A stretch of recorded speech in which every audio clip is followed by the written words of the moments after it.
What's going on YouTube? It's your boy Chaz Custom Model Cars coming at you guys with a very exciting model kit review. This little gem is a very hard to find little gem. It's been my unicorn kit for the last 13 to 15 years. I've been looking for this kit. Just wasn't going to be paying, the high price that comes with it because of the rarity of this beautiful kit. And this is a very ultra rare unicorn kit.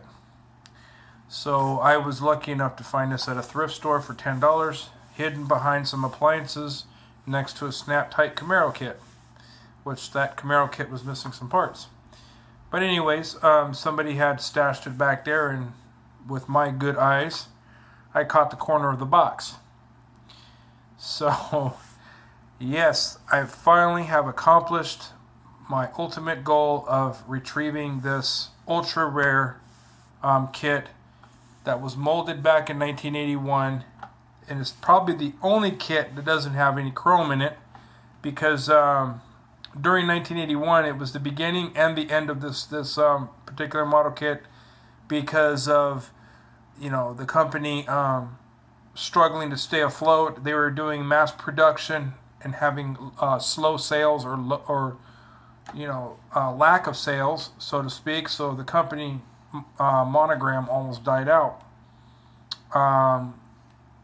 But they thought that this particular kit was going to be popular amongst builders, and it really wasn't that popular. I mean, there's a lot of things good for this model, going for this model, but then there's also a few things stacked against it, and that being, the business almost failing and stuff like that, and them having to cut costs. That's why there's no chrome in this kit at all. So, but I am so glad to have this as part of my collection. I will be building this right after this review. I just have to. I have to build it.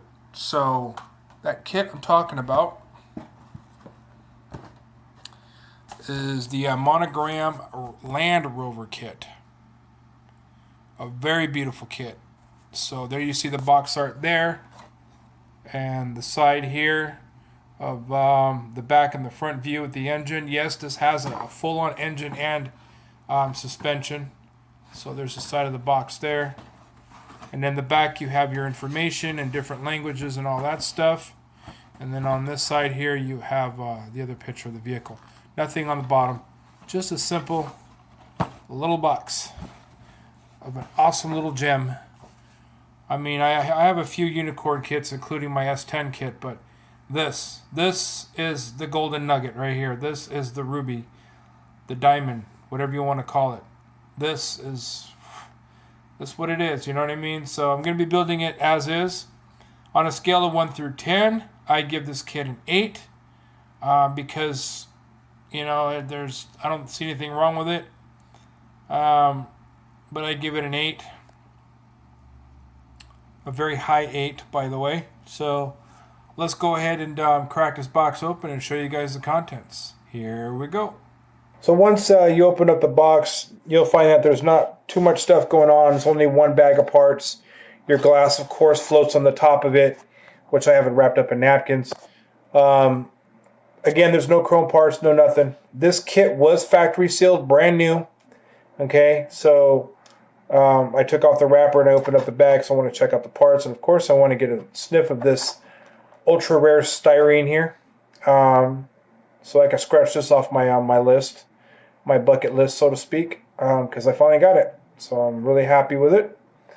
I will be building it box stock, by the way. So anyways, let's go ahead and get into it. So here's your glass or your clear parts here, which, by the way, are molded very nicely.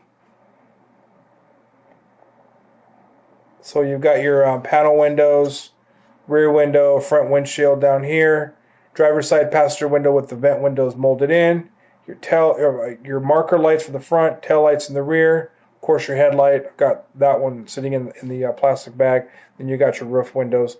It's pretty nice, not a lot of flash. You just got to remove those annoying little tabs. That's about it. Oh, and you also have your little off-road lights here for the front of the car, if you want to use that option. There's a little bit of blemish on the windshield, but you know, a little clear plastic will take care of that. So overall, it's a pretty nice, you know, clear parts. And then, of course, here's your one bag of parts, which we'll get into in a little bit. You get 5 tires in this kit, 4 of your regulars and 1 being your spare, but I lost one. Either it it landed somewhere, or my kids got to it, my cat. So, yep, so I'm down to 4, which these are pretty nice tires as well. It's got some nice tread detail. Seam is pretty unnoticeable. Minimal flash around the back side, but it's got nice raised lettering, which is missed in today's kits by Revell. So, but overall, these are pretty nice tires. And then here's your decal. Your instructions, which has a nice font lettering here. Another thing that's missed in kits. And the box has it too. So it looks pretty fun. So this one opens up in 4 ways and everything. You have your basic information instructions. Same with the back here. And then everything else folds out, and you have your assembly and all the other good stuff going on. So I don't know if you guys could see that. So there you go. So easy to follow, easy to go along and everything. And the decals for this 30-something-year-old kit, as good as new. And some factory sealed kits, they do yellow or they have a tinge to it, but this one is just, it's clear as day. So I'll be using these and turning this into a California car. But overall, really nice decals. And of course, you have instructions on how to apply it, so on and so forth. So let's go ahead and get onto these bag of parts and share with you guys what's going on.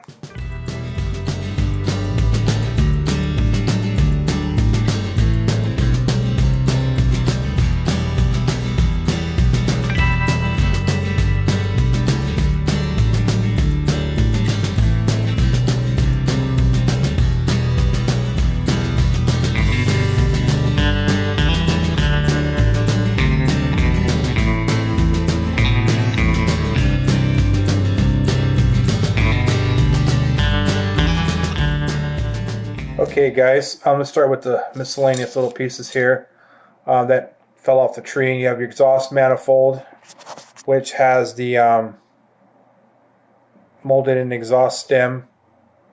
So your intake will go here or something like that. So very nicely detailed. You have your dashboard with raised detail, air vents, stuff like that. So it's pretty nice. And you have your front grille, which has got some really nice details as well, and raised detail, including the Land Rover insignia. So that's pretty cool. And then you have your spare tire. Again, I'm missing mine, so but you could drill out those holes easily if you wanted to give it a more realistic look to it, as the bolts would go through there. That's why they have it hollowed out. So nicely detailed. And they've got a long stem so that you can attach it to your hood easily. And these ones are your I have 2 other ones in there, but these are the rims that go to the vehicle itself. So there you go. It's got raised detail, the axle hubs and everything. Very, very nicely done. Very minimal cleanup. You just got it when it comes off the tree, you have to clean it up, so it doesn't matter. You don't have to do much in the back, so because you're not going to be seeing that. Now, as far as the body goes, it's really, really nice, very exceptional. It's got some nice raised detail there. It's where your gas cap goes, so you can see all the detail. You got your molded in Land Rover badge. You've got your molded in license plate and bracket, and then in the front you got your where the headlights go and everything like that. So very nicely detailed. There is some seam lines you do have to get rid of. And then you have to get rid of these, of course. It's got the battery molded in, coolant bottle molded in, some little plumbing detail you can get rid of if you want. But overall, very clean. And then in the back here where your seats go, it's got some nice raised detail for the floor mat in the back. So, which of course that gets painted black. But overall, again, very nicely molded. You do have to get rid of the injector pin marks if you like, and the stamping or the badging. or whatever this is. So got to get rid of all that. Okay, now in this tree here, you have your firewall and your cowl assembly all molded together. Got some nice raised detailing. Now I'll be reworking this hinge. I'm going to try to make it like the close to the original as possible. So I'll be closing up those holes. That's where your hinge goes, and I don't like that. Kind of takes away from it a little bit, but overall, it's got some really nice detail into it. You got your molded in vent windows and your windshield wipers and everything. So there you go. And you got to do a little putting here, I guess, if you want to cover that little sink part there. And then on the back side of it, you have your molded in pedals. Those sink mark or those injector pin marks, you will not be seeing those, so you don't need to worry about that. But you will have to remove this one here. So, anyways, moving along. We have a little part for the dry shaft here, and you got your two engine halves with molded in detail. Got the molded in starter, this little canister thing, and your timing belt. And your transfer case will actually attach to the back end of this. So overall, it's pretty nice for what it is. Doesn't look like it's detailed much, but does have a little texture pattern to it. The oil pan is molded on as well. There's the underside of your hood and the top side of your hood with really nice detail to it, as you can see where the hood hinges are supposed to go originally. And then here you have your radiator hose. You have, I believe this is a filler tube for your engine, and this is your one-piece radiator with the molded in fan shroud. Really nice detail overall. You won't be seeing much in the front, so you don't have to worry about painting that. And then you've got your front and rear axles with the headlight buckets, all very nice detailed. You're going to have to fill in some little holes here and there from the molding to make it look right. The front and rear axles are hollowed out, as you can see, but overall it's pretty nice, nicely molded.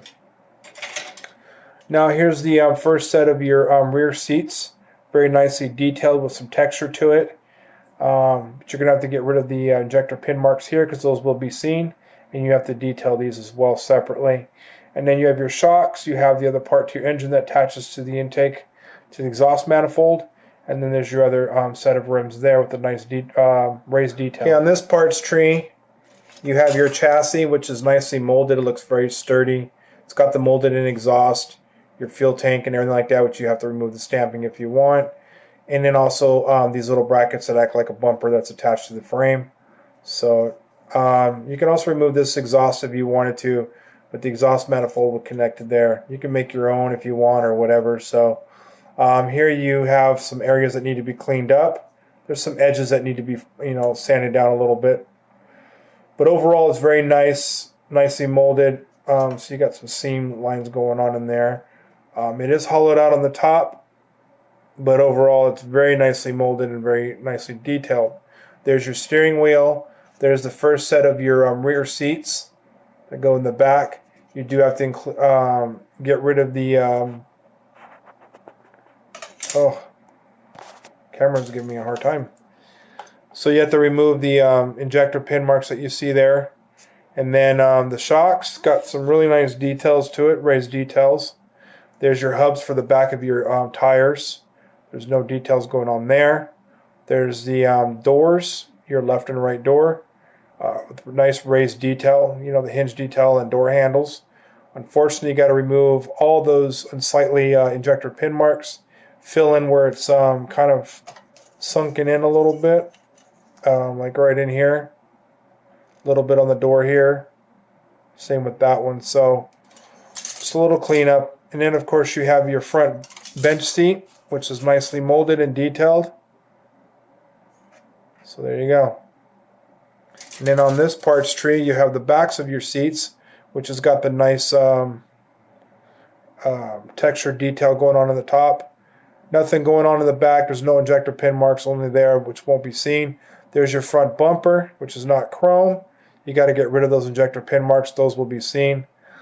There's your hood hinge with annoying tabs, brake booster, and master cylinder, your valve cover, two halves of your transfer case, which are nicely molded. The brake booster is actually hollowed out, as you can see, so you might have to fill that in. There's your steps to get into the vehicle, which you have to get rid of the ejector pin marks.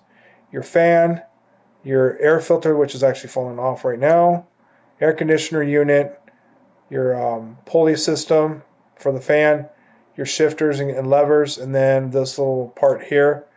They all need to be cleaned up a little bit. As you can see, they need to be filled. Same with the top part of this. Overall, they're pretty nice, but you could do some filling in if you want. Last but not least, we have the other parts here. You have your roof, which is molded very nicely. It's got some nice raised detail to it and stuff. As you can see, not a lot of blemishes or flash going on.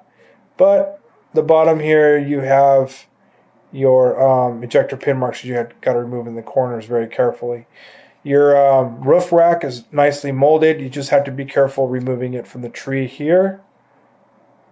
And then you got your panel sides, which has got a nice raised area for your glass, but you have to do some cleanup, including getting rid of those unsightly ejector pin marks there. There's the back side to your mirrors, the front side of your 4x4 driving lights. And then here is the front side to your mirrors and the back side to your 4x4 driving lights. So nicely detailed. You might have to, use some bare metal foil in there. So, and then there's your rear door hatch or rear door. Again, nice details, but you have to get rid of the ejector pin marks. You have to fill in a few areas with putty. It's got a nice raised area for your glass, and of course the two halves to your jerry can that you have to put together. You have to get rid of a lot of this, filling it in with putty. So that's unfortunate, but it's pretty nice, detail overall. So, well, that's about it, you guys. That concludes this model kit review. So hopefully you guys enjoyed. Let me know what you guys think, what your thoughts are down below. Again, I'm pretty stoked that I finally have this kit and that I can finally scratch it off the bucket list, so to speak. So, anyways, you guys, that's about it on my end. So, like I always say, keep your heads up no matter what. Through the struggle, keep hope, keep faith, keep up the great work, keep on building those models, keep doing what you're doing, keep having fun, keep it positive, keep being true to yourself. And don't bring your ego and your beefs to the workbench, because that's a big black eye to this hobby. So if you got any beef, settle it elsewhere, not on the hobby or whatever. And all you guys that have egos and stuff, quit being so damn big-headed. It's not a cool thing, because there's a lot of kids that follow us, guys, that want to be like us, guys. So let's try to be better role models and stuff like that. So that's all we can do. We got to build up the hobby and not destroy it. So anyways, you guys, so until the next video, it's your boy Chaz Custom Model Cars, and I'm signing out. Peace.